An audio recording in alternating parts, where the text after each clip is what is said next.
तो आज कौन सा श्लोक पढ़ेंगे हम? 6.40। पार्थ नैवह नामुत्र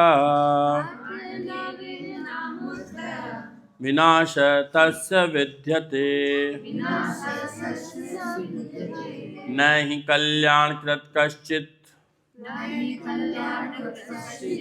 दुर्गतिम तात गच्छति। भगवान ने कहा, हे प्रथापुत्र, कल्याण कार्यों में निरत योगी का न तो इस लोक में और न परलोक में ही विनाश होता है। हे मित्र, भलाई करने वाला कभी बुराई से पराजित नहीं होता। ये श्लोक कौन बोल रहे हैं? भगवान कृष्ण। किसको बोल रहे हैं? क्या बोल रहे हैं? भगवान ने कहा, बोलिए सब, भगवान ने कहा, हे प्रथापुत्र, कल्याण कार्यों में निरत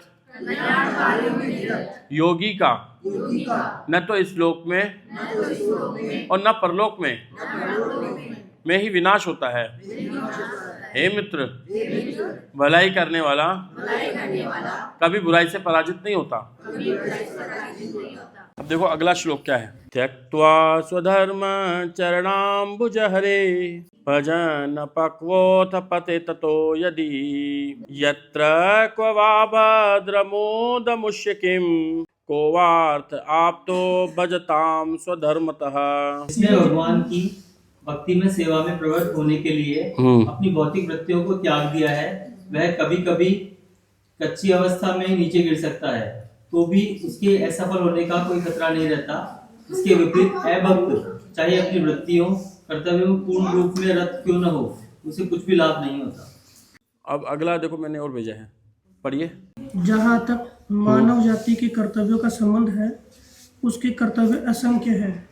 प्रत्येक व्यक्ति न केवल अपने माता पिता, कुटुंबियों, समाज, देश, मानवता, अन्य जीवों एवं देवताओं के प्रति कर्तव्यबद्ध है, अपितु महान दार्शनिकों, कवियों, वैज्ञानिकों के प्रति भी है।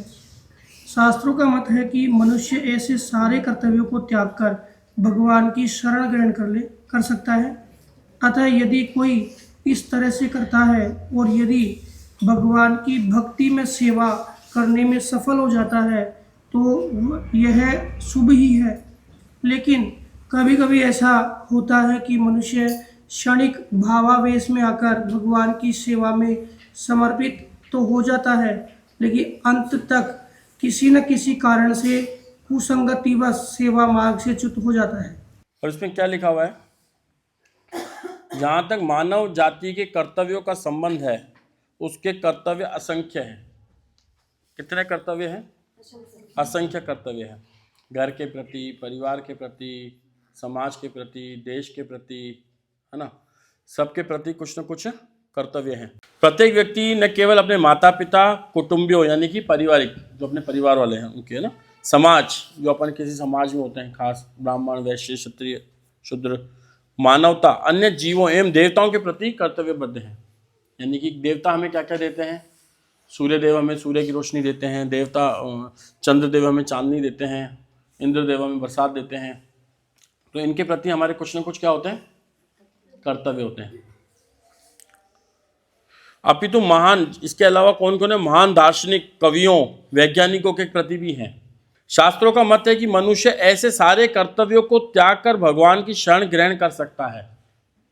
अगर कोई व्यक्ति सोचे कि मैं अपने परिवार को कैसे छोड़ूं, है ना, मैं अपने घर को कैसे छोड़ूं, मैं अपने बच्चों को कैसे छोड़ूं, और अपने समाज को कैसे छोड़ूं, अपने देश को कैसे छोड़ूं, तो इन सबको वो छोड़ सकता है। लेकिन छोड़ने का मतलब क्या होता है? छोड़ने का मतलब क्या होता है? कोई व्यक्ति सोचता है कि हमें बार बार छोड़ने की बात करते हैं, छोड़ने की बात करते हैं, तो यहाँ पर हम अब नहीं आएंगे कभी भी। कभी तो बोलते हैं अपने घर को त्यागो, कभी बोलते हैं अपने बच्चों को त्यागो, कभी बोलते हैं कि अपने देश को त्यागो, है ना। ये त्यागने की बात करते हैं हमेशा, तो ये तो अच्छा नहीं है। तो त्यागने का मतलब क्या होता है? आसक्त न होना। आसक्ति बहुत खतरनाक चीज़ है। संसार में सबसे खतरनाक क्या है? आसक्ति। जो आसक्ति है, जा नहीं सकती, है ना। आसक्ति है लेकिन जा नहीं सकती है। तो आसक्ति क्या है, कोई बता सकता है? आसक्ति को हम क्या, मतलब एक आम चाल की भाषा में हम जो आसक्ति, मतलब आसक्ति का मतलब अगर कोई व्यक्ति समझे तो बहुत गहरा है। लेकिन जैसे अभी कई वक्त नहीं समझ पाते आसक्ति क्या होता है, कई लोग नए होते हैं, तो आसक्ति का मतलब मोह, किसी अपने शरीर से संबंधित किसी भी से मोह होना, है ना। हम उस परिवार में हमारा जन्म हुआ है तो हमारे माता पिता से हमारा मोह हो जाता है, माता पिता को हम बच्चों से मोह हो जाता है, परिवार वालों से मोह हो जाता है। फिर थोड़ा परिवार से बाहर निकलते हैं तो बोलते हैं नहीं हमारा समाज है, समाज में मोह फंस जाता है। फिर समाज से भी ऊपर उठते हैं तो देश में, राज्य में मोह फंस जाता है। उससे भी ऊपर उठते हैं तो फिर देश में मोह फंस जाता है ना। तो ये तरीके से हमारे मोह कहीं ना कहीं फंसते रहते हैं। तो यहाँ पर जो त्यागने की बात है वो मोह को त्यागना है। किसको त्यागना है? मोह को त्यागना है, यानी कि आसक्ति को त्यागना है। हमारे अंदर आसक्तियां हैं, हम कई बार, लेकिन यहाँ पे भगवान ने क्या बताया कि कोई शास्त्रों का मत है, ये कोई ऐसा नहीं है कि कोई यहाँ पे बैठा हुआ व्यक्ति बोल रहा है या इस्कॉन वाले बोल रहे हैं, नहीं, शास्त्रों का ये मत है। क्या है शास्त्रों का मत है? कि मनुष्य ऐसे सारे कर्तव्यों को त्याग कर भगवान की शरण ग्रहण कर सकता है। ऐसे शास्त्र सबको छोड़कर, मतलब इसका मतलब ये नहीं है कि कल से हमको घर पे नहीं जाना और सबको छोड़ देना है, अपने बच्चों को छोड़ देना है, अरे तेरे में मेरा मोह फंस गया हट जाओ। मम्मी को पापा को बोलना है तुम्हारे मेरा मोह फंस रहा है बहुत, तुम मेरे से ज़्यादा मोह करते, छोड़ो अब इसको। ऐसा नहीं है। मोह का मतलब है कि अब हमको उनको शारीरिक रूप से नहीं छोड़ना है, शारीरिक रूप से किसी को नहीं छोड़ना है। जो हमारा मन वहाँ लगा हुआ है ना, तो मन वहाँ से हटा करके अपने कहाँ देना है ना। जैसे स्त्रियाँ होती हैं, शादी करके अपनी मायके ससुराल आ जाती हैं, है ना, तो उनका कुछ महीने तक, कुछ समय तक तो मोह वहाँ फंसा रहता है, मम्मी में, शरीर यहाँ रहता है, उनको लगता है हाँ सब सही चल रहा है ना, लेकिन उनका मन कहाँ लगा रहता है? वहाँ अटका रहता है कि वहाँ तो मैं 8 बजे उठती थी, यहाँ तो 6 बजे उठना पड़ता है ना। मेरी मम्मी तो चाय मुझे हाथ में देती थी, यहाँ सासू माँ को चाय बना के देनी पड़ती है ना। वहाँ तो मैं रात तक टीवी भी देखती थी, कोई कुछ नहीं बोलता, यहाँ तो मुझे 10 बजे सब सुला देते हैं। तो मोह अटक जाता है हमारा, है ना। लेकिन वो धीरे धीरे जब हम इस परिवार में जुड़ने लग जाते हैं तो हमारा मोह वहाँ पर बढ़ने लग जाता है, फिर धीरे धीरे वहाँ कम हो जाता है। फिर मम्मी बोलती है बेटा तो आप आती नहीं है, नहीं मम्मी अब मेरा मन नहीं लगता, बच्चे बड़े हो गए, इन पर ध्यान दूँ, क्या करूँ, है ना। ये जीवन है। तो अब हमको भी ऐसे ही सीखना है कि किस तरीके से हमको इन गृहस्थी से मोह छोड़ना, किसी को नहीं है, जिम्मेदारी नहीं छोड़नी है ना, लेकिन अपना मन वहाँ से हटा करके कहाँ देना है? भगवान के चरणों में देना है, भगवान की सेवाओं में देना है। भगवान जो इतने अपना प्रोजेक्ट फैला के बैठे हैं तो इनमें बहुत सेवादारी की आवश्यकता है, तो हमें वहाँ पर आकर के अपना 2 घंटे 3 घंटे 4 घंटे 1 घंटा अपना समय देना है। तो यही हमारी धीरे धीरे आसक्ति वहाँ से हटेगी और वहाँ बढ़ेगी। इसमें क्या लिख रहा है? त्याग कर शरण ग्रहण कर सकता है। अतः यदि कोई इस तरह से करता है और यदि भगवान की भक्ति में सेवा करने में सफल हो जाता है तो यह शुभ ही है। मतलब अपने घर परिवार में भी रहते हुए और ध्यान यहाँ लगाते हुए और 1 घंटा 2 घंटा भगवान की सेवा करते हुए, हफ्ते में 2 बार प्रोग्राम होता है यहाँ पर, उसमें आते हुए हम अपने धीरे धीरे ग्रेजुअली हम अपने आप को यहाँ जोड़ते हैं, फिर अपने घर वालों को जोड़ते हैं, तो धीरे धीरे हम कृष्ण भावना भावित हो जाते हैं। फिर हम और लोगों को जोड़ना चालू कर देते हैं। जिस दिन हम और लोगों को यहाँ जोड़ना चालू कर देते हैं तो हमारा वहाँ से आसक्ति खत्म हो जाती है, फिर हमारी आसक्ति यहाँ लग जाती है। फिर हम बोलते हैं यहाँ आओ, ये परिवार है, फिर हम भागते हैं GST करवाने के लिए, कुछ करवाने, बुक डिस्ट्रीब्यूशन करने के लिए। तो यानी कि इससे क्या पता चलता है कि हम अपना संबंध अब यहाँ से बना रहे हैं, है ना। और जब हम अपना संबंध भगवान से बनाते हैं तो जो हमारा जो पहले के जो संबंध है, जो भौतिक संबंध है ना, उसमें कमी नहीं आती है, उसमें मधुरता आती है। उसमें क्या आती है? मधुरता आती है, और ज़्यादा मधुर हो जाते हैं। पहले हम उसको देखते थे कि हमारा है, अब देखते हैं भगवान का अंश है, इनको भगवान की सेवा में क्यों नहीं जोड़ सकते हम, इनको भगवान की सेवा में हमें जोड़ना चाहिए, इनसे भी हमें माला जाप करवानी चाहिए, इनसे भी हमें भगवत गीता पढ़ानी चाहिए, है ना, इनको भी बुक डिस्ट्रीब्यूशन के लिए हमें अपने साथ लेके जाना चाहिए। तो हमको बाद में ये ज्ञान रियलाइजेशन होने लग जाता है ना। भक्ति में सेवा करने में सफल हो जाता है तो यही शुभ है, मतलब यही शुभ है। लेकिन कभी कभी ऐसा होता है कि मनुष्य क्षणिक भावावेश आकर भगवान की सेवा में समर्पित तो हो जाता है, लेकिन अंत तक किसी न किसी कारण से कुसंगतिवश सेवा मार्ग से च्युत हो जाता है। ये बहुत इंपॉर्टेंट लाइन है। इस लाइन को आप जितने भक्त समझे हो तो कोई एक एक लाइन का उत्तर दे सकता है कोई इस लाइन से। लेकिन कभी कभी ऐसा होता है कि मनुष्य क्षणिक भाव आवेश में आकर भगवान की सेवा में समर्पित तो हो जाता है, लेकिन अंत तक किसी न किसी कारण से कुसंगतिवश सेवा मार्ग से च्युत हो जाता है। इसका मतलब यह है कि हमको भगवान की भक्ति भी मिली है, श्रद्धा भी मिली है, हमको भक्तों का संग भी मिला है और हमको सेवा भी मिली है ना। लेकिन किसी न किसी कारण से हम, चाहे वो कारण कुछ भी हो सकता है, किसी को अपने परिवार का डर हो सकता है कि अगर हम यहाँ ज़्यादा चले जाएंगे तो लोग क्या कहेंगे, हम तिलक लगाएंगे तो लोग क्या कहेंगे, हमारे घर वाले हमारे बारे में क्या कहेंगे, हमारी मम्मी हमारे बारे में क्या कहेगी, अरे ये तो क्या संत हो गया, साधु हो गया, है ना। और उस डर की वजह से, या कोई कुसंगत ऐसी मिल जाए। अब कुसंगत क्या होती है कि कुसंगति किसको हम कह सकते हैं? कुसंगति वही होती है जो हमको हमारे भगवान की भक्ति से दूर करे।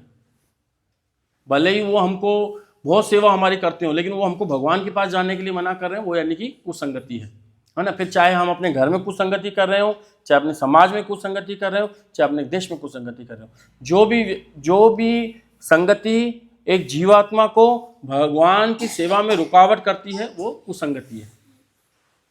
राइट, आप समझ गए मेरी बात को? ठीक है ना। तो इस भावावेश में आकर के हम उस कुसंगति के मार्ग में चल जाते हैं और फिर यहां से हम धीरे धीरे गिरते जाते हैं। इतिहास में ऐसे अनेक उदाहरण मिलते हैं। भरत महाराज को एक मृग के प्रति आसक्त होने के कारण मृग का शरीर धारण करना पड़ा। सबने सुनी है इस स्टोरी को? सबने सुनी है? सबने सुनी है? मधु माता जी ने सुनी है ना? आप बता सकते हैं? चलो कोई बात नहीं, पूरी नहीं, हम पूरी आज आपको सुनाते हैं। राजा भरत, हम कौन से देश में रहते हैं? भारत। भारत देश किसके नाम से पड़ा? उसी राजा भरत के नाम से पड़ा है। राजा भरत के नाम से। उनसे पहले इस देश का नाम क्या था? अजनाब। इस भारत देश का, इस लोक का, इस पृथ्वी लोक का, पूरा पृथ्वी लोक का नाम क्या था? अजनाब। लेकिन महाराज भरत ने इतना अच्छा शासन किया कि उनके पूरे देश का नाम ही भारतवर्ष पड़ गया, है ना। तो महाराज भरत किसके पुत्र थे? ऋषभ देव के। हाँ, नोट करते रहना, क्योंकि आप सब लोग आगे जाके लीडर बनने वाले हो। तो आपको कुछ लोग तो हैं जो लीडर बनना जा रहे हैं, तो ये चीज़ को नोट करो, छोटी छोटी चीज़ों को। और हो सकता है कि अभी आप नोट करोगे, आगे जाके हो सकता है हम भूल जाएं, लेकिन जब हम दोबारा उसको करेंगे तो तुरंत क्लिक हो जाएगा, उसको ज़्यादा गहरा नहीं करना पड़ता। जैसे बच्चे लोग परीक्षा में याद करते हैं, परीक्षा में अगर सारा याद करते रहे ना कंटिन्यू, तो परीक्षा को थोड़ा सा पढ़ने पर उनको पूरा रिपीट हो जाता है ना। तो ये नोट कर लो, किनके पुत्र थे? ऋषभ देव। ऋषभ देव के पुत्र, ऋषभ देव के कितने पुत्र थे?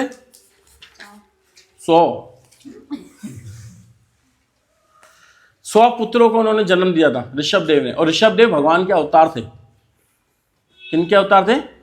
भगवान के अवतार थे। और उनके पिता का नाम था नाभि। ऋषभ देव के पिता का नाम था नाभि। उन्होंने भगवान से प्रार्थना की थी कि हमें पुत्र मिले, और भगवान विष्णु ने जब उनको दर्शन दिया तो उन्होंने उनसे क्या मांगा कि हमें आप जैसा पुत्र हो, और उन्हें ऋषभ देव प्राप्ति हुई। अब मुझे बताओ, ऋषभ देव के पिताजी का नाम क्या था? हैं? नाभि। और उन्होंने किन से प्रार्थना की थी? नाभि क्या था? नाभि। तो उन्होंने किन से प्रार्थना की? भगवान विष्णु से, कि मुझे पहले तो पुत्र मिले। जब उन्होंने दर्शन दिया तो बोले आप जैसा ही पुत्र मिले। क्या? पहले तो उन्होंने भगवान से प्रार्थना की, उनके हवन यज्ञ किए, और उसमें से जब भगवान प्रकट होकर के आ गए विष्णु चतुर्भुज के रूप में, तो बोले आप जैसा ही मुझे पुत्र चाहिए। तो ऋषभ देव उनके घर में अवतार लेकर के आए। तो ऋषभ देव ने बहुत बड़ा ज्ञान दिया। क्या ज्ञान दिया? अपने पुत्रों को, 100 पुत्रों को बिठा के मीटिंग करते थे। हम अपने बच्चों को बिठा के मीटिंग करते हैं? बिठाते नहीं बिठाते? बस पूछ लेते पढ़ाई की, हुआ नहीं हुआ, बस वो मीटिंग करते थे अपने पुत्रों को बिठा करके। और पुत्रों को बिठा के क्या मीटिंग करते थे? उनको ज्ञान देते थे बेटा। और वो राजा थे। वो क्या थे? वो राजा थे, और कितने करोड़ों वर्षों तक उन्होंने राज्य किया था पूरे पृथ्वी पर। और पूरे पृथ्वी पर राज्य करने के बाद वो अपने पुत्रों को आदेश देते थे कि बेटा कभी भी इंद्र तृप्ति में मत लगना। इंद्र तृप्ति समझते हैं? हमारे पास जो 5 प्रकार की जो इंद्रियां होती हैं, इनको जब हम विषय से जोड़ते हैं तो ये इंद्र तृप्ति कहलाती है। और ये इंद्र तृप्ति मनुष्य को ही नहीं, फ्री फोकट में पशुओं को भी मिलती है। किसको मिलती है? तो इंद्रिय कितने प्रकार की होती हैं? 5 प्रकार की इंद्रियां। तो 5 वक्त अलग अलग बताओ। एक जना हाथ खड़ा करेगा, एक इंद्रिय का नाम बताएगा। आंख, नाक, कान, जीभ, त्वचा। तो आंख का क्या काम होता है? देखने का। तो जब कोई जीवात्मा इन आंखों से भगवान को छोड़ करके किसी अन्य वस्तु को देखता है तो वो इंद्रिय तृप्ति, इंद्रियों की तृप्ति। अगर उसने भगवान को छोड़ करके, हाँ, भगवान से संबंध में अगर किसी ने उसको देखा कि जैसे कि कहीं कुछ ऐसा कोई व्यक्ति बहुत अच्छी कलाकारी कर रहा है, वो सोचे यार इतनी अच्छी कलाकारी कर रहा है, अगर ये हमारे प्रोग्राम में आ जाए तो भगवान के नाम से इतना अच्छा वो कर सकता है, अगर इस संबंध में देखता है तो वो कृष्ण भावना भावित है। राइट, आप समझते रहना इस बातों को। आँख, नाक, ये नाक का केवल हमको सूंघना चाहिए, भगवान को जो हम इत्र लगाते हैं केवल वही हम, और त्वचा, इस त्वचा पर केवल हमको भगवान के ही, मतलब जो हाथ हैं इनसे हमको भगवान के विग्रहों की सेवा करनी चाहिए, इन पैरों से हमें मंदिर में ही जाना चाहिए, है ना। और इन ये जो कान है ना, इन कानों से केवल हमको भगवान का ही गुणगान सुनना चाहिए। जब हम भगवान को छोड़ करके किसी अन्यों का गुणगान सुनते हैं तो बताते हैं आचार्य जी कि ये हमारे कान नहीं है, फिर हमारे ये क्या है ना, सांपों के बिल हैं। सांपों के बिल होते हैं ना, चूहों के बिल होते हैं जो, जिसमें सांप प्रवेश कर जाते हैं, तो उसमें और इनमें कोई फर्क नहीं है। जब तक हमारे इन कानों में भगवान की वाणी नहीं जाती है तो हमारे कान किसके बराबर हैं? चूहों के बिल के बराबर है, सांपों के बिल के बराबर है। और ये ज्ञान उनको बिठा करके पिता अपने पुत्रों को दिया करते थे कि बेटा कभी इंद्रिय तृप्ति मत करना। और ऐसी इंद्रिय तृप्ति, सुनो कैसी इंद्रिय तृप्ति, आज हम ज्यादा सोते हैं तो हमारे घर वाले बोलते हैं, क्या बोलते हैं, हमको किसकी उपाधि दे देते हैं। लेकिन घर के बाहर अगर आप 12 बजे निकल रहे हो, कोई कुत्ता गाड़ी के नीचे सो रहा है तो उसको कोई बोलने वाला नहीं है कितनी देर तक तू क्यों सो रहा है। तो यानी सोचो हमसे ज्यादा सुविधाएं तो उनको पास है। हम तो थोड़ा सा खाते हैं तो हमको पचरा नहीं है, फिर हमको डॉक्टर के पास जाना पड़ता है, या कुछ ना कुछ इनों की गोली खानी पड़ती है, या कुछ ना कुछ खाना पड़ता है। लेकिन कभी आपने देखा इनको कभी प्रॉब्लम हुई हो? नहीं। और कभी इन्होंने चिंता नहीं की कि हमें कल क्या मिलेगा खाने में। पशुओं ने कभी चिंता की है कल हमें क्या मिलेगा खाने में? नहीं की। लेकिन हमको चिंता रहती है कि हमें नौकरी मिलेगी नहीं मिलेगी, हमारी शादी होगी या नहीं होगी। अरे हम तो शादी एक करते हैं, है ना, 2 कर लेंगे। इनके पास वैरायटी है, देखो आप समझो पशुओं के पास कितनी वैरायटी है, कहीं कुछ भी कर सकते हैं, उनको कोई मना नहीं है। हम तो फिर भी एक उसमें है ना, एक सीमितता में, लेकिन इनके पास कोई सीमितता नहीं। तो भगवान ऋषभदेव बताते हैं कि ये जो सुविधाएं है ना, समझो अगर अपना मनुष्य, अगर हम केवल खाने पीने सोने और जागने में या आहार करने में, यानी खाने में आहार व्यय निद्रा और अपनी रक्षा करने में, खाने में और अपनी रक्षा करने में, सोने में, इसी में और मैथुन में लगे रहते हैं, और हमने अपना मनुष्य जीवन गंवा दिया, तो ये सुविधाएं हमको पशु के, जब हमें अगला शरीर मिलेगा तो उसमें हमको मिलेंगी ये सुविधाएं। लेकिन इस जन्म में हमको क्या एक्स्ट्रा मिल रहा है कि हम भगवान की भक्ति कर सकते हैं, हम धर्म कर सकते हैं। राइट, अभी हम यहाँ पे जो सत्संग कर रहे हैं, यहाँ भी जैसे प्रभु जी बता रहे हैं हम JSD करते हैं, तो क्या हम कभी किसी राह चलते कुत्ते के पास गए हों कि प्रभु जी थोड़ा सा आप भी रजिस्ट्रेशन करवा लो, आप भी आके थोड़ा इधर बैठ जाओ? किसी गाय माता को बोला हो कि आप बहुत उधर बैठती हो, हमारा एक प्रोग्राम चल रहा है, कभी कभी आ जाया करो इधर भी, है, इधर प्रसाद बनता है बहुत अच्छा? नहीं जाते ना। तो मनुष्य समाज अलग है। मनुष्य समाज को हम समझा सकते हैं, उनको रिक्वेस्ट कर सकते हैं कि हमारा सत्संग हो रहा है, इधर आओ, है ना। और वो आते भी हैं और सुनते भी हैं, और रियलाइजेशन भी होता है, हाँ ये तो बात सही है ना। लेकिन पशुओं में रियलाइजेशन नहीं होता इस चीज़ का। वो जब चाहे सो सकते हैं, जब चाहे उठ सकते हैं। हम रात को 2 बजे गली के बाहर निकलेंगे, कोई देख लेगा तो बोले क्या बात है, रात को 2 बजे क्यों घूम रहा है ना, पूछेंगे ना क्या बात हो गई, है ना। और अगर रात को 2 बजे कोई कुत्ता बैल बाहर 2 बजे घूम रहा हो तो कोई हम पूछेंगे क्या है क्या नहीं है? नहीं।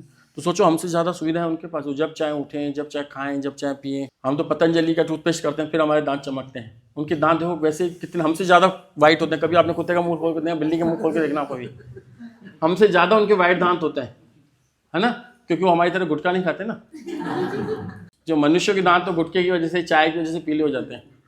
लेकिन मैंने देखा इस्कॉन में जो लोगों ने चाय छोड़ी ना, उनके दांत अच्छे हो गए। लेकिन जो लोग पहले चाय पीते थे तो उनके दांत थोड़े बहुत पीले रहते थे, चाहे गुटखा नहीं खाते हो। लेकिन जैसे इस्कॉन में आए, उन्होंने चाय छोड़ी तो उनके दांत और अच्छे हो गए। है किसी का ऐसे? हमको फिर भी बहुत ज़्यादा ध्यान रखना पड़ता है अपने शरीर का, इनका, उनको कुछ भी ध्यान नहीं रखना पड़ता। तो ये ज्ञान कौन देता था उनको? बैठ करके ऋषभदेव अपने 100 पुत्रों को बैठ करके ज्ञान दिया करते थे।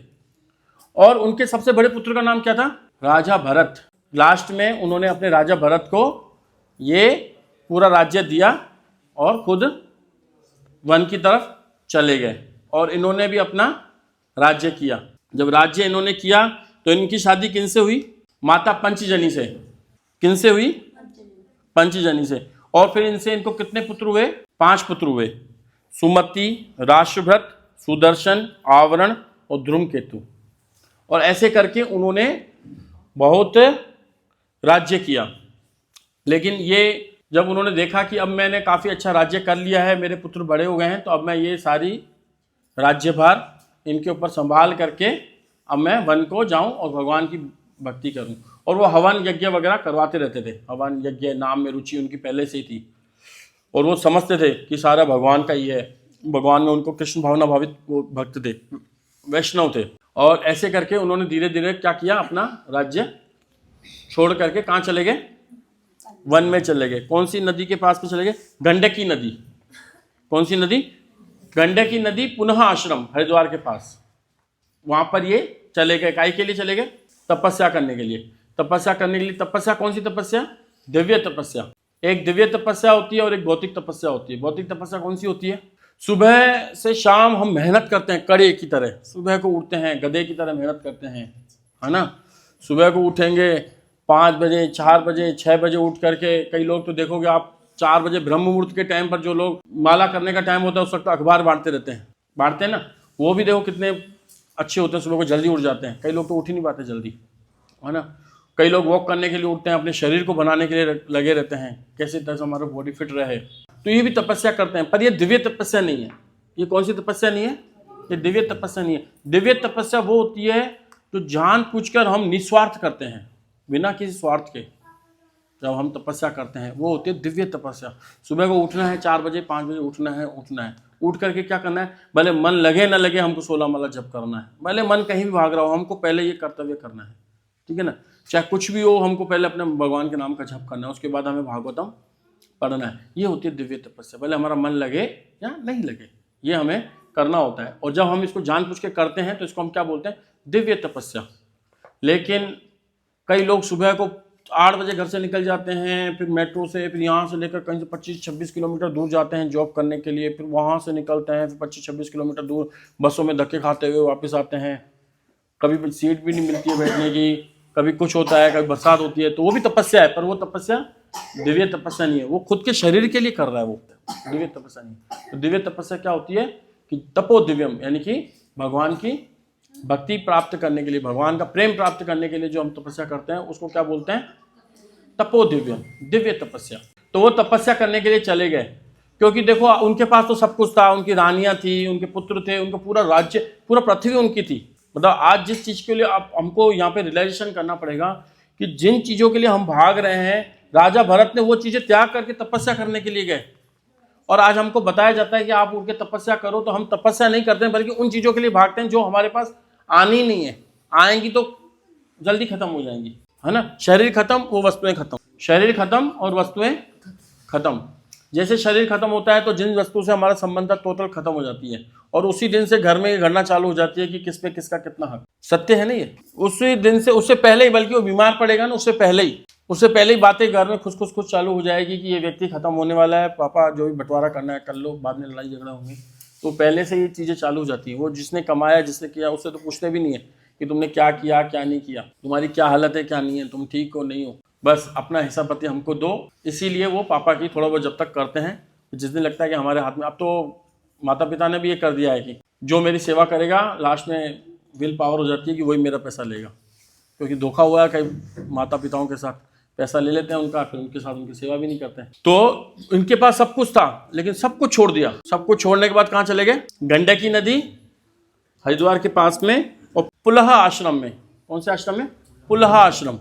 और वहां जाकर के छोटी सी कुटिया में रहने लगे। अब देखो कितना बड़ा राज्य, राजा भी नहीं, सम्राट। राजा अलग होता है, सम्राट अलग होता है। सम्राट कौन होता है, पूरे देश का एक चक्रवर्ती सम्राट। वैसे ही वो राजा थे और पूरा छोड़ दिया, बोला अब तुम संभालो। अब मैं चला और भगवान के नाम का वो क्या करने लगे, जाप करने लगे। हरे कृष्णा कृष्णा कृष्णा हरे हरे, हरे राम राम राम हरे हरे। पुलह आश्रम में वो सोते सोते रात को जल्दी सो जाते थे 8-9 बजे, और सुबह को 3 बजे उठ करके मंगला आरती करते थे। भगवान के विग्रहों की मंगला आरती करते थे, और मंगला आरती करने के बाद भगवान के दिव्य नाम का उच्चारण क्या करते थे, और उसके बाद वो हवन यज्ञ वगैरह किया करते थे, शास्त्र पढ़ते थे, है ना, ये सब किया करते थे। और शाम को फिर संध्या आरती क्या करते थे, 3 बार स्नान क्या करते थे नदी में जाकर के। कितनी बार, 3 बार स्नान करते थे नदी में जाकर के। और 3 बार संध्या आरती किया, 3 बार वंदना किया करते थे और बहुत मतलब दिव्य पालन किया करते थे अपने आप को। लेकिन एक दिन कुछ अलग घटना घट गई, कहानी में कुछ मोड़ आ गया अलग। मतलब जिस व्यक्ति ने पूरा राज्य छोड़ दिया, अपनी पत्नी छोड़ दी, अपने बच्चों को छोड़ दिया, अपने सैनिक नौकर चाकर, जो अगर वो हल्का सा जय बोलेंगे उससे पहले 4 लोग खड़े हो जाएंगे जल लेकर के उनके सामने, ऐसे वो थे। हल्के छीकेंगे तो 10-50 वैद्य आ जाएंगे, क्या हो गया क्या हो गया, इनको ठीक करना है हमें। मतलब ये उनकी स्थिति थी। वो मुंह से कुछ बोलेंगे नहीं, कुछ इशारा करेंगे नहीं, उससे पहले सब सैनिक वगैरह सब तैयार हो जाते थे। हमारे पास थोड़ी अभी ऐसा कि हम किसी को कुछ बोलें, ना तो हमारे पास नौकर चाकर है ना, और हमारे घर में जो है वो बच्चे वो हमारी बात नहीं मानते। एक बार एक पिता ने अपने बच्चे को बोला कि ना जा बेटा पानी लेके आ मेरे लिए, तो गेम में लगा हुआ था। 2-3 बार बोला, उसने सुना नहीं। तो पास में दूसरा बेटा बैठा था, उसने आँख दिखा के उसको बोला, तो सुन रहे नहीं पापा क्या बोल रहे हैं। तो जो गेम में बोला था नहीं मैं नहीं सुन रहा हूँ, तो उसने पापा को क्या बोला, पापा ये नहीं ला के, तुम खुद जाके भर के पी लो। क्या बोला, ये नहीं ला के देगा, तुमको पीना है तो तुम खुद जाके भर के पी लो। यानी खुद नहीं जा रहा है और उसको आंख दिखा रहा है। जब वो नहीं गया तो उसको बोलता है कि पापा ये नहीं जाएगा, तुम खुद ही जाके पी लो, क्यों इसके भरोसे रहते हो। और हमारी पुत्र हमारे संतान हमारा कहना नहीं मानते। उनके सामने तो सैनिक खड़े थे, पुत्र खड़े थे 5-5, और मुंह से बस शब्द निकालो, चक्रवर्ती सम्राट थे, एक युद्ध करते पूरा विदेश, सब लोग उनके छोटे छोटे राजा उनकी शरणों में आ जाएं। लेकिन इतना ऐश्वर्य, इतना सब कुछ छोड़ करके वो कहाँ चले गए, भगवान के दिव्य नामों का करने चले गए। पता चला यहाँ पे रस नहीं है, ये एक एक में आसक्ति भंडाने वाले हैं। पुत्रों में मेरी आसक्ति बन सकती है, मेरी घरवाली में मेरी आसक्ति बन सकती है, राज्य में मेरी आसक्ति बन सकती है। अगर मेरे को भगवान का नाम लेना है तो मेरे को इनसे आसक्ति, संन्यास आश्रम लेना पड़ेगा। वानप्रस्थ तो ले लिया, अब संन्यास लेना पड़ेगा, और संन्यास लेकर के मुझे जाना पड़ेगा। और वो एक दिन आ जाते हैं और आकर के भगवान की बहुत तीव्र भक्ति करते हैं, इतनी भक्ति करते हैं, इतनी भक्ति करते हैं कि वो कहाँ कौन से लेवल तक पहुँच जाते हैं, भाव भक्ति तक। कितने प्रकार के 9 लेवल है ना भक्ति के, किसी को याद है क्रम वाइज? एक व्यक्ति बोलेगा, पहला श्रद्धा, दूसरा साधु संग, तीसरा भजन क्रिया, चौथा अनर्थ निवृत्ति, 5वां प्रेम, तो लास्ट है निष्ठा, 5वां छठा रुचि, 7वां आसक्ति, 8वां भाव और 9वां प्रेम। यानी कि देखो अभी तो हमारे पास श्रद्धा भी नहीं है, समझ के चलना इस बात को। क्या है, अभी हमारे पास श्रद्धा भी नहीं है। श्रद्धा के बाद क्या होगा, साधु संग। साधु संग हम करते क्या है, कोई हमको साधु संग के लिए बोले, कोई महाराज आते हैं तो ही हम नहीं सोचते कि चलो वहाँ चले। हम महाराज आते हैं तो ही हम सोचते हैं ठीक है महाराज इधर आते रहते हैं, आज नहीं तो अगली बार आ जाएंगे, वहाँ चलेंगे। महाराजों की भी हम नहीं सोचते हैं, है ना।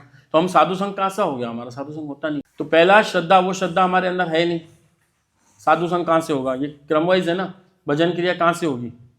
ये 16 माला जब हम जो करते हैं, हम सोचते हैं हम बहुत बड़ा भजन कर रहे हैं। अरे ये तो हमसे गुरु करवाते हैं भजन। जिस दिन गुरु महाराज बोल देंगे कि कल से आप चलो 10 माला ही करना, तो सवाल है कि हम 11 माला भी कर लें। तो ये 16 तो वो हमको शास्त्र और गुरु करवा रहा है हमसे, हम फाउंडेशन में ठीक है, हमने 16 का वचन दे रखा है तो हम करेंगे। अगर वो हमको बोल दें कि कल से हमको 10 माला ही करनी है प्रभु जी आपको, ठीक है, तो हम खुश हो जाएंगे, बल्कि हैप्पी हो जाएंगे, वाह मजा आ गया, हम 11 माला भी नहीं करेंगे। तो ये तो हमको साधु और शास्त्र कराते हैं। 16 से ऊपर जो माला होती है वो हमारी खुद की होती है। तो कहाँ हमारे अंदर श्रद्धा होगा, कहाँ हमारे अंदर साधु संग होगा, कहाँ हमारी भजन क्रिया होगी। तो वो कौन से लेवल पर पहुंच गए थे, भाव के लेवल पर पहुंच गए थे। अब ये इस चीज को समझते रहना कि कहाँ पे मिस्टेक हो रही है। क्या था, कहाँ कौन से लेवल पर पहुंच गए थे, भाव के लेवल पर। और भाव और प्रेम में कोई ज्यादा फर्क नहीं है, 19-20 का ही फर्क है। प्रेम के लेवल में कृष्ण के प्रति पूरा प्रेम हो जाता है, और भाव मतलब यूं मान के चलो कि जैसे सूर्य उदय होता है ना, उदय होने से पहले हल्का सा प्रकाश दिखता है हमें।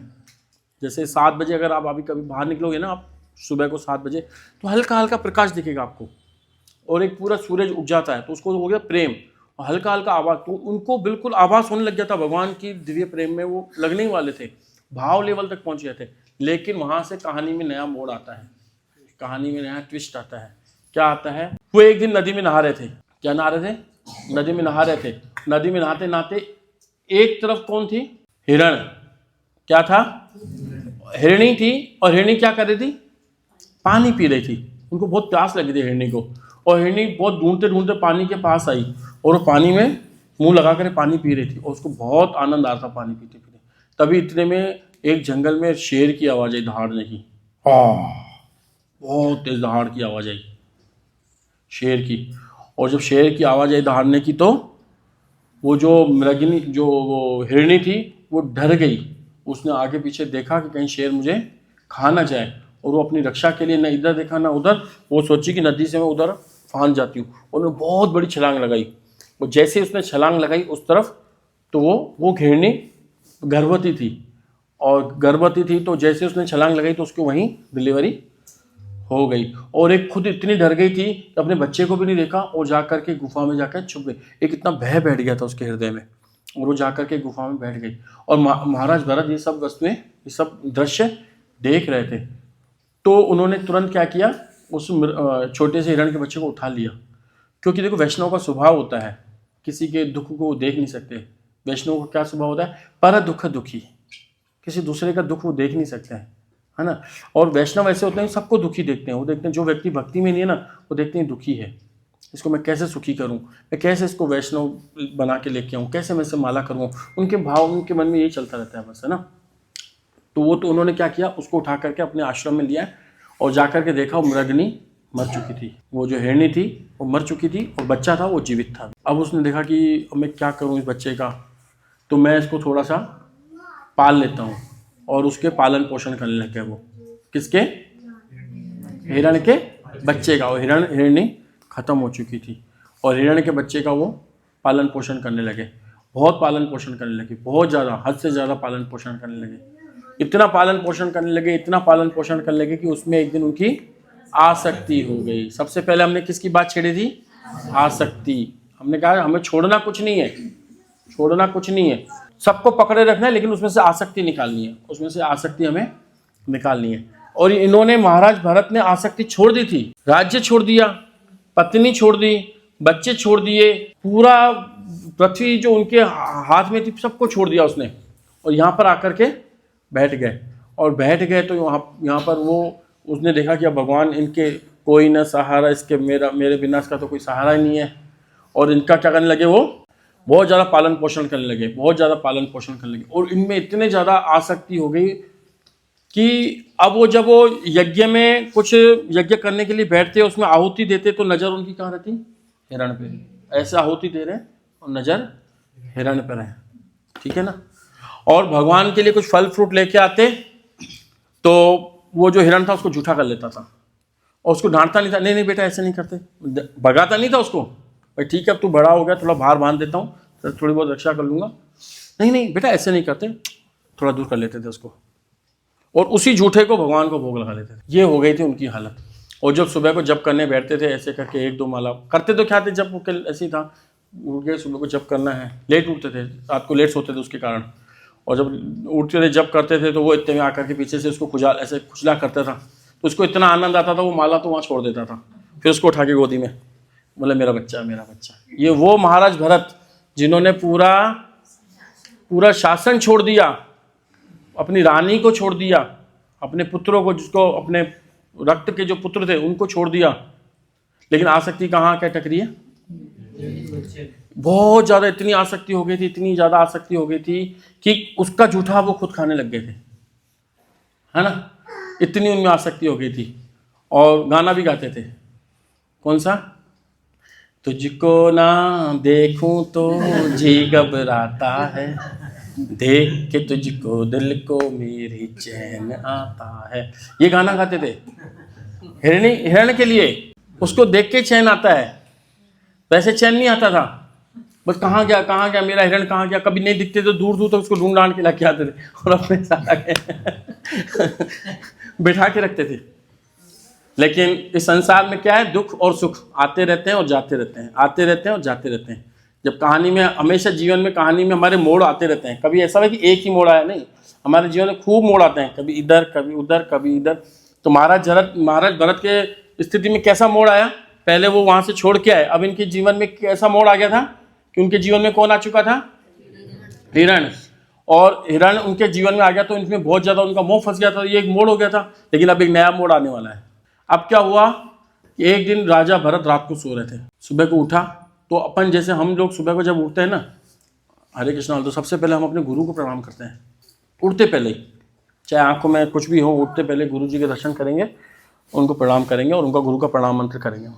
ऐसे करते थे। लेकिन वो महाराज भरत अब क्या करते थे, हिरण का दर्शन करते थे सुबह को। किसका दर्शन करते थे? उस हिरण का। सुबह को उठते पहले यूं नींद नहीं खुलती थी, कहाँ है पास, उसको साथ में बिठा के सोते थे, छाती से लगा के, जैसे बच्चों को कैसे अपने माता पिता छाती से लगा के सुलाते हैं रात को, ऐसे वो हिरण को ऐसे रात को पुचकारते थे, सो जा बेटा सो जा। और ऐसे उठते थे सुबह पहले तो यूं देखते थे, जैसा आजकल अपन मोबाइल देखते हैं ना नींद में से, कहाँ है अलार्म बंद करने के लिए, करते हैं ना, नहीं करते? और अपने मोबाइल अपने साथ में रख के सोते हैं, अलार्म बजता है तो नींद में से उस मोबाइल को देखते हैं टाइम कितना हो गया है। तो वो उसको देखते थे, किसको? हिरण को देखते थे। हिरण होता था तो फिर सो जाते थे, हिरण नहीं होता तो आंख खुल जाती थी, कहाँ गया। तो एक दिन उन्होंने ऐसे ऐसे किया तो उनको हिरण मिला नहीं, तो उठ के परेशान हो गए, चारों तरफ देखने लगे, हिरण नहीं है हिरण नहीं है। एक दिन नहीं मिला, सुबह से शाम तक हिरण मिला ही नहीं बच्चा। तो देखते थे कि मतलब वो हिरण के पैर दिखे उसको, कहीं हिरण के पैर दिखे उसको, तो बोलता था आह ये धरती माता कितनी भाग्यशाली है कि जिनके ऊपर मेरे हिरण के पैर हैं। मतलब वो पृथ्वी माता को भाग्यशाली बता रहे, जैसे हम सोचें कि भगवान के चरण कमल है तो पृथ्वी माता कितनी भाग्यशाली है, लेकिन वो किसको भाग्यशाली बता रहे थे? मतलब पृथ्वी माता को भाग्यशाली बता रहे थे कि इस पे हिरण के पैर हैं। आहा मेरे पास तो मेरा हिरण नहीं रहा, लेकिन हे माता पृथ्वी तू कितनी भाग्यशाली है कि तेरे ऊपर हिरण के पैर हैं। वाह मेरे पास तो हिरण रहा नहीं, लेकिन तुम्हारे पास हिरण के पैर थे। जब रात हो जाते थे तो देखते थे कि वो चंद्रमा में जब उनको वो काला काला निशान था तो वो सोचते थे कि चंद्रमा ने मेरे हिरण को छुपा के रखा है अपने पास, और मेरे को जो बुखार आ गया तो ये चंद्रमा मुझे रोशनी दे रहा है कि मैं ठीक हो सकूं, और मुझे ये आश्वासन दे रहा है कि तुम्हारा हिरण ठीक है। इतना उनमें आसक्त हो गए थे। ये वही भरत है, महाराज भरत है, जिनके पास पूरे पृथ्वी के राजा सम्राट, चक्रवर्ती सम्राट, जिन्होंने पूरी दुनिया को अपने कब्जे में कर रखा था, लास्ट में भगवान की भक्ति करने जा रहे थे, भाव के लेवल तक पहुंच गए थे और अटके कहाँ पर? एक, अब सोचो हमारी आसक्ति कहाँ कहाँ अटकी हुई है, पति में, पुत्र में, बच्चे में, यहाँ में वहाँ में, माला ही नहीं होती है प्रभु जी हमसे, तो क्या करें? गुरु का प्रणाम मंत्र याद नहीं होता है, क्या करें? हम जीवन में इतने उलझे हुए हैं। अमोघ प्रभु बताते हैं अस्त हैं, व्यस्त हैं, ग्रस्त हैं क्योंकि हम ग्रस्त हैं। क्या बोलते हैं? अस्त हैं, त्रस्त हैं, मस्त हैं क्योंकि हम ग्रस्त हैं। हम क्या करें? हम कुछ नहीं कर सकते, हम ग्रस्त हैं। मतलब लास्ट में एक आकर के बस कुछ भी नहीं होना तो लास्ट में ये अच्छा प्रभु जी हम क्या करें, हम ग्रस्त हैं, हम कुछ नहीं कर सकते। ग्रस्त का एक बहाना है बहुत अच्छा, हम ग्रस्त हैं, हम कुछ नहीं कर सकते। तो अंत में क्या हुआ? उनका शरीर छूटा। शरीर छूटा तो किसका सोच करते हुए? हिरण का।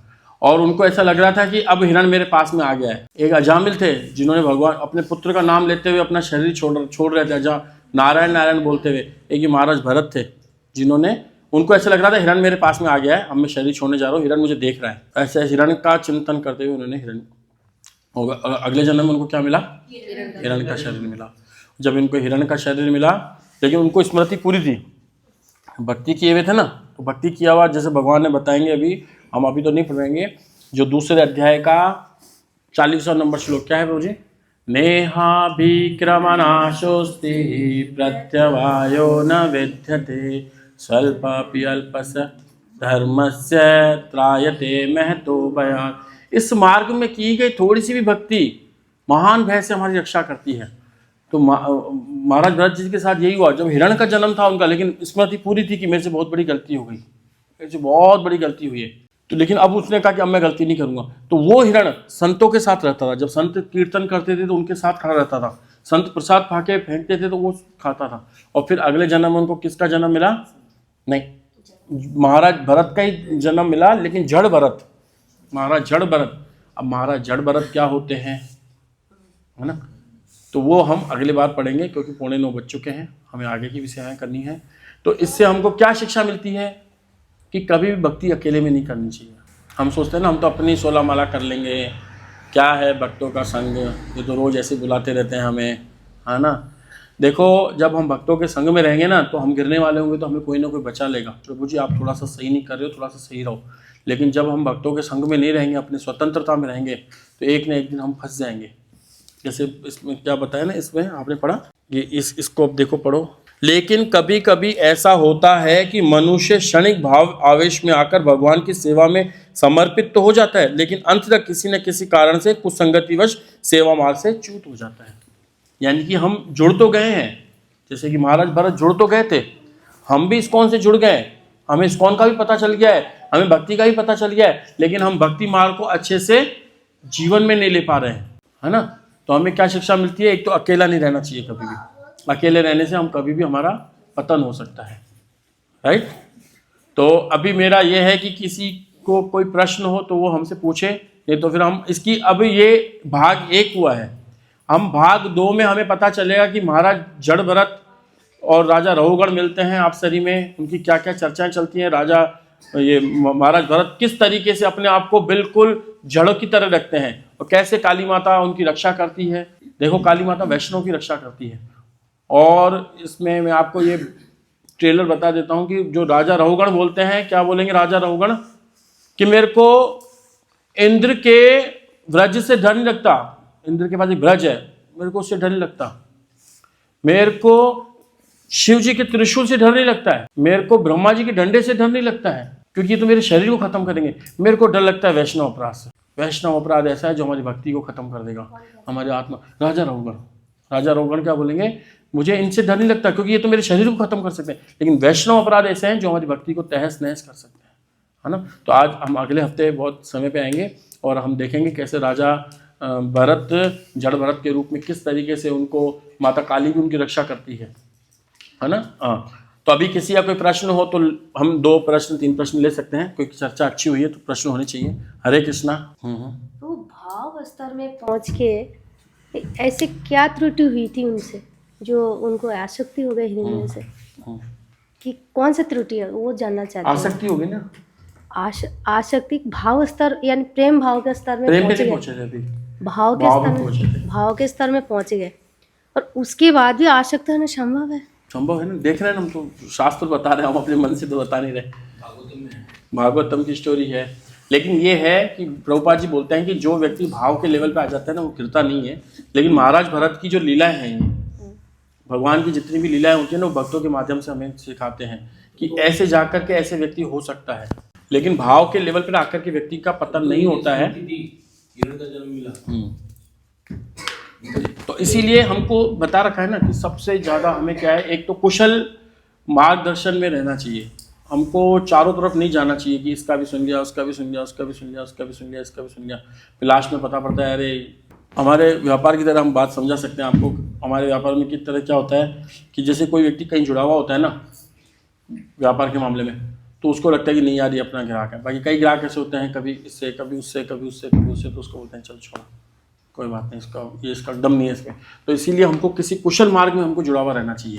जब हम कुशल मार्ग में हम कब किससे जुड़े हुए रहते हैं तो वो हमारा बिल्कुल केयर करता है कि क्या हुआ क्या नहीं हुआ, ऐसे वैसे करते होते हैं।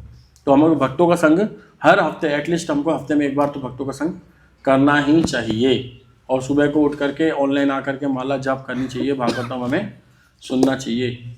और महाराज जड़ भरत के पास कोई काउंसलिंग करने वाला नहीं था। कोई काउंसलिंग करने वाला होता, कोई फ़ोन वोन होता, कोई ITV का मैसेज पहुंचता, कोई जपा जूम का मैसेज पहुंचता उनके पास, तो वो उठते बोलते हैं कुछ गलत हो रहा है। ऐसी नेटवर्किंग थी नहीं, तो हमारे रसिक मोहन प्रभु जी उनको कॉल करके थोड़ा समझा देते। यानी गाइड में रहे, है ना। गाइड में रहना बहुत ज़्यादा बहुत जरूरी। आध्यात्मिक में और भौतिकता में दोनों ही स्थिति में हमको किसी कुशल व्यक्ति के मार्गदर्शन में रहना चाहिए। और कोई प्रश्न? धन्यवाद। यस माता जी। इसमें जो लिखा है ना प्रभु जी, भलाई करने वाले कई बुराई से पराजित नहीं होते, तो ये कौन सी भलाई है? जैसे उन्होंने भक्ति किया, अब इन्होंने भलाई की। ये भक्ति मतलब सबसे बड़ी संसार में अगर भलाई है ना तो यही है, मलाई से बड़ी भलाई।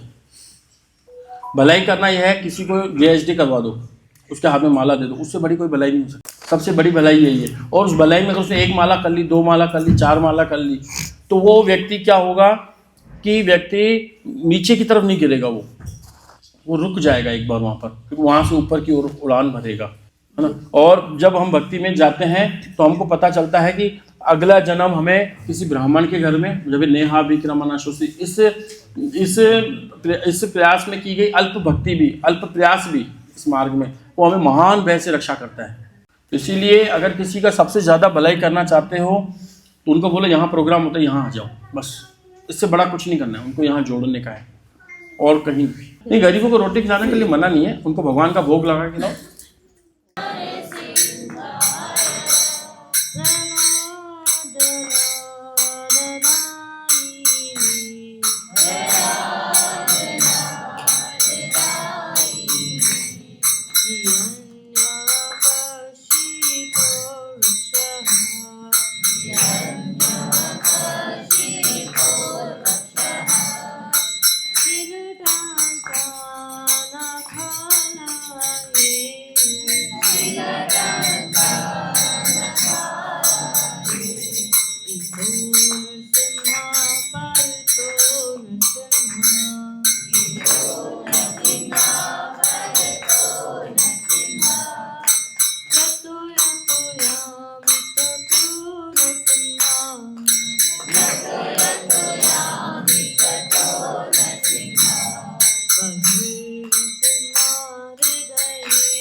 हरे कृष्णा बोल रहे, हरे कृष्णा पूरा महामंत्र बोल हरे कृष्णा का।